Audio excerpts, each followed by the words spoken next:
Now for this, our final segment of this chapter, we're going to talk about glands.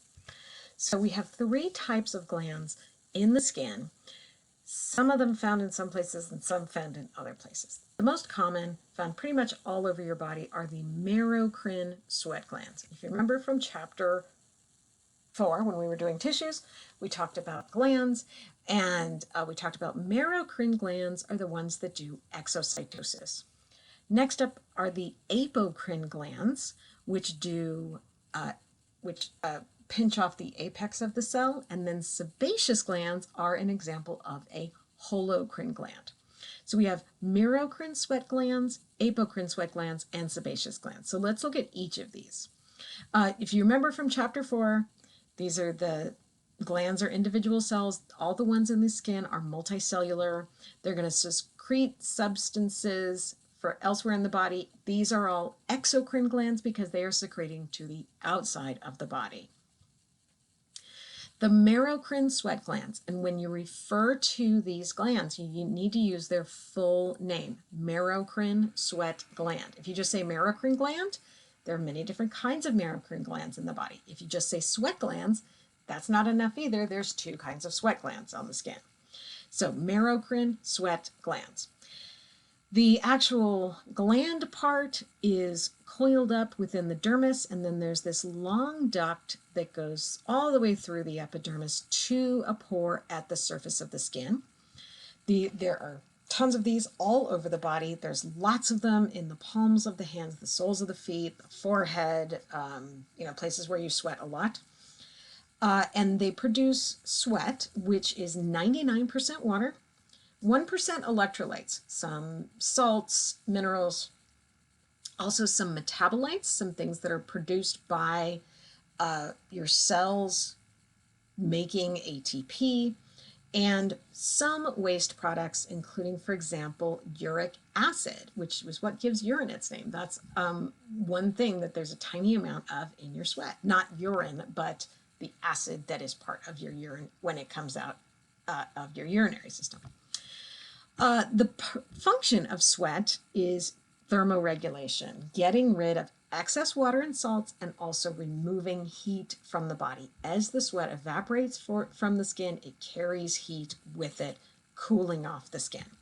Sweat is also really important in preventing the growth of microorganisms on the skin, so it does actually help to clean your skin. Now, apocrine sweat glands, and again, you need to use the whole name, they primarily release sweat into the hair follicle.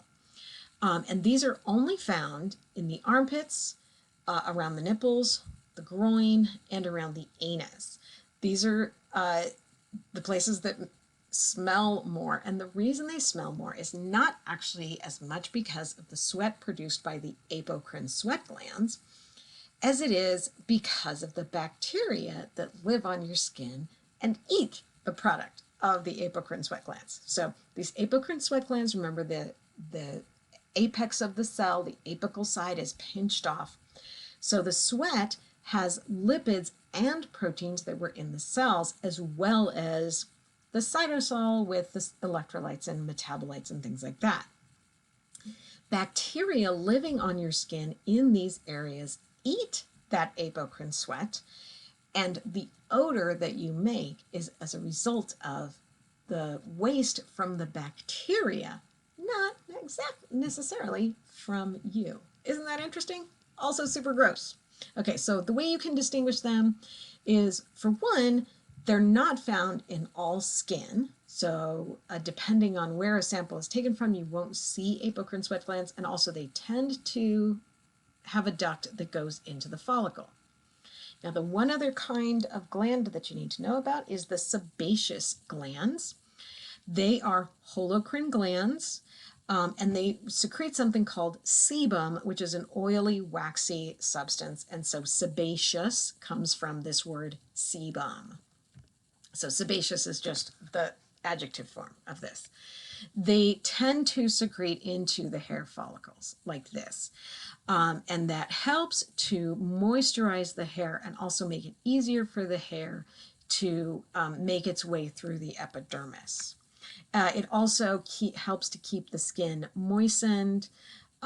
If you get an infection of one of these glands, then you have folliculitis, and it hurts like heck. So those are your three types of glands: the merocrine sweat glands, the apocrine sweat glands, and the sebaceous glands. Sebaceous glands you're going to have more of in places where you have more hair. So you're going to have many more of them on your head, on your arms, on your face. You're going to have apocrine glands in the smelly parts: the armpits, the nipples, the groin, and the anus. Merocrine sweat glands you're going to have all over your body. So that's the end of our integumentary system. And next up,